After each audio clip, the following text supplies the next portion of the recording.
वो मर चुकी थी, मगर हर साल उसे मैसेज भेजती है, क्योंकि यहाँ हर मोहब्बत एक राज है और हर राज एक दास्तान। Welcome to C for clue.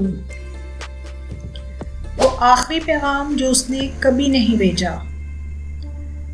बारिश जोरों से बरस रही थी, रात गहरी हो चुकी थी और अमान अपने कमरे में अकेला बैठा खिड़की के बाहर देख रहा था।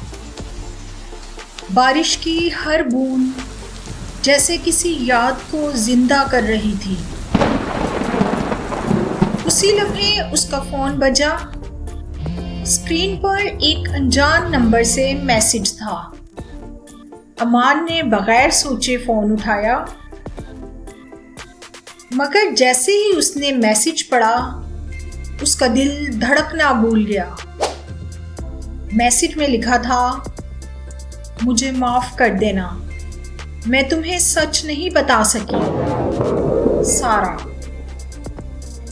अमान के हाथ कांपने लगे। वो फ्रीज हो गया। ये नाम, ये अंदाज, ये तो सारा ही थी। मगर सारा तो 6 माह पहले मर चुकी थी, या कम से कम सब यही समझते थे। 3 साल पहले यूनिवर्सिटी के करीब एक छोटा सा कैफे था, जहां पहली बार अमान की मुलाकात सारा से हुई थी। वो ना ज्यादा बोलती थी, ना लोगों में घुलती मिलती थी, मगर उसकी आंखों में एक अजीब सी गहराई थी, जैसे वो बहुत कुछ छुपा रही हो। लेकिन इसकी पुरस्कून मुस्कुराहट के बारे में कुछ था जिसे अमान ने महसूस किया। अमान को उसकी सादगी पसंद आई थी। वो दोनों आहिस्ता आहिस्ता करीब आने लगे। कॉफी के कप, लंबी लंबी बातें, खामोश चहलकदमियां, ये सब उनकी मोहब्बत की बुनियाद बन गए। सारा मुख्तलिफ थी। वो कभी सोशल मीडिया यूज नहीं करती थी। वो तस्वीरें लेने से भी कतराती थी, और जब भी उसके माजी के बारे में पूछा जाता वो बात बदल देती। अमान ने कभी जोर नहीं दिया। उसे लगा ये बस उसकी तबीयत है। फिर वो दिन आया जब सब कुछ बदल गया। 6 माह पहले एक खबर आई। सारा की गाड़ी शहर के बाहर एक खाई के करीब मिली थी। ड्राइवर का दरवाजा खुला हुआ था।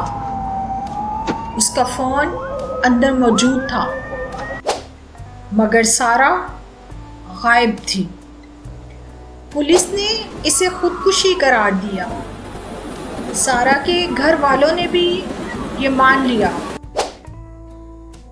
मगर अमान वो यकीन नहीं कर सका, क्योंकि सारा ने गायब होने से एक रात पहले उससे ये वादा किया था, मैं कभी तुम्हें अलविदा कहे बगैर नहीं छोड़ूंगी। और उस हादसे के पूरे 6 माह बाद अमान के फोन पर यह मैसेज आता है, मुझे अफसोस है, मैं तुम्हें सच नहीं बता सकी। अमान का दिल धड़कने लगा। अमान ने फौरन जवाब दिया, सारा तुम कहाँ हो? कोई जवाब नहीं आया। जिस नंबर से मैसेज आया था, अमान ने उस नंबर पर कॉल करने की कोशिश की, लेकिन फोन बंद था। उस पूरी रात अमान सो नहीं सका। उसके दिमाग में हर गुजरा लम्हा घूम रहा था। अमान सारी रात ये सोचता रहा कि सारा के साथ होते हुए क्या इसने कुछ नज़रअंदाज किया, जैसे सारा की बेचैनी, बार बार पीछे मुड़कर देखना, नामालूम कॉल्स को नज़रअंदाज करना। क्या वो किसी से छुप रही थी या वो कुछ छुपा रही थी? अगली सुबह अमान उसी कैफे गया जहां वो पहली बार मिले थे, मगर कैफे बंद था।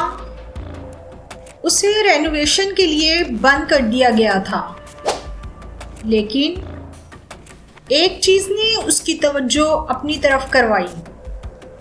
कैफे के दरवाजे पर धूल जमी हुई थी, मगर शीशे पर उंगली से कुछ लिखा हुआ था, रूम नंबर 207। अमान का सांस रुक गया। ये सारा की हैंडराइटिंग थी। ये कमरा शहर से बाहर एक पुराने मोटल में था। ये वो जगह थी जिसका जिक्र सारा ने एक बार अमान से किया था, मगर तफसील नहीं बताई थी।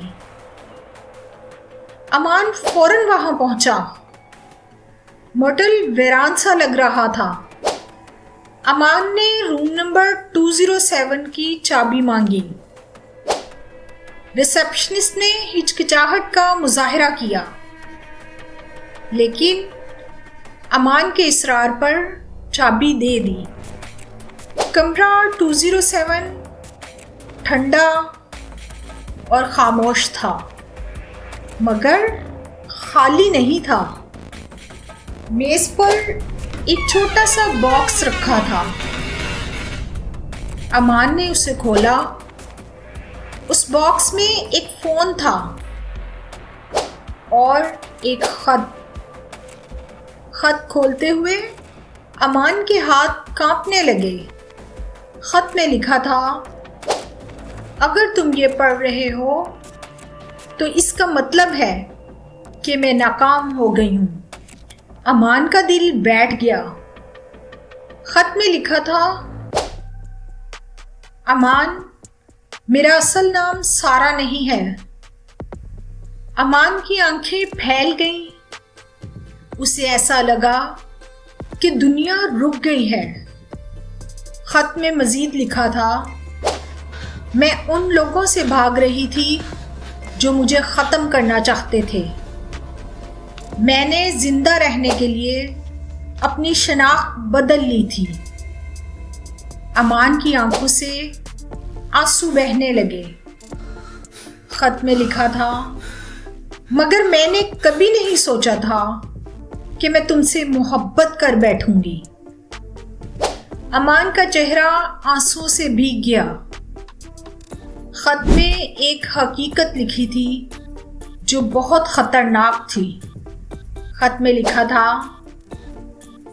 जिस रात मैं गायब हुई मुझे पता चल चुका था कि वो लोग दोबारा मुझे ढूंढ चुके हैं। अगर मैं वहां रहती तो तुम भी खतरे में आ जाते। अमान ने खत मजबूती से पकड़ लिया। खत में लिखा था, इसलिए मैंने अपनी मौत का ड्रामा किया। अमान का दिल जोर से धड़का। जिंदा, सारा जिंदा थी। खत अभी जारी था। मजीद लिखा था, कई बार मैं तुम्हें सब कुछ सच बताना चाहती थी, मगर मुझे डर था कि तुम मुझसे नफरत करोगे। आंसू का एक कतरा कागज पर गिरा हुआ था। खत में मजीद लिखा था, अगर सब कुछ ठीक रहा तो मैं एक दिन तुम्हारे पास वापिस आऊंगी, लेकिन जब ये हमारे लिए महफूज होगा तब। अमान ने सरगोशी की। सारा। खत की आखिरी लाइन सबसे ज्यादा तकलीफ दे थी। अमान ने आखिरी लाइन पढ़ी, वो लाइन जिसने उसे पूरी तरह तोड़ दिया। मजीद लिखा था, लेकिन अगर तुम ये खत पढ़ रहे हो तो इसका मतलब है कि मैं जिंदा नहीं रही। कमरे में सन्नाटा छा गया। अमान का सांस लेना भी मुश्किल हो गया था। खामोशी नाकाबिले बर्दाश्त हो गई थी। तभी अचानक बॉक्स के अंदर फोन वाइब्रेट हुआ। वही फोन जो डब्बे में था। अमान का दिल तकरीबन रुक गया था। फिर एक कॉल आई जिसने सब कुछ बदल दिया। एक अनजान नंबर से कॉल आ रही थी। अमान ने फौरन कॉल रिसीव की और बोला, हेलो। चंद सेकंड के लिए सिर्फ खामोशी छाई रही। फिर एक नरम आवाज आई, कमजोर मगर जानी पहचानी हुई। अमान, अमान, अमान। वो जिंदा थी। अमान की आंखें भर आईं।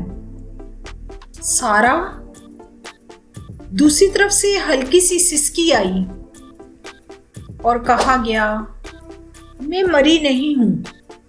अमान घुटनों के बल जमीन पर बैठ गया और बोला, तुम कहाँ हो? मैं आ रहा हूं। नहीं, उसने रोक दिया। उसकी आवाज में घबराहट थी, खौफ था। तुम मुझे नहीं ढूंढ सकते, अभी नहीं। हम अब भी महफूज नहीं हैं। अमान के चेहरे पर आंसू बह रहे थे। अमान ने कहा, तो फिर तुमने मुझे कॉल क्यों की? थोड़ी देर खामोशी छाई रही, बिल्कुल खामोशी। फिर वो आहिस्ता से बोली, क्योंकि मैं तुम्हारी आवाज सुने बगैर नहीं रह सकती। अमान ने आंखें बंद कर ली। एक सवाल जिसका जवाब अमान को नहीं मिला। उसने पूछा, क्या हम दोबारा मिलेंगे?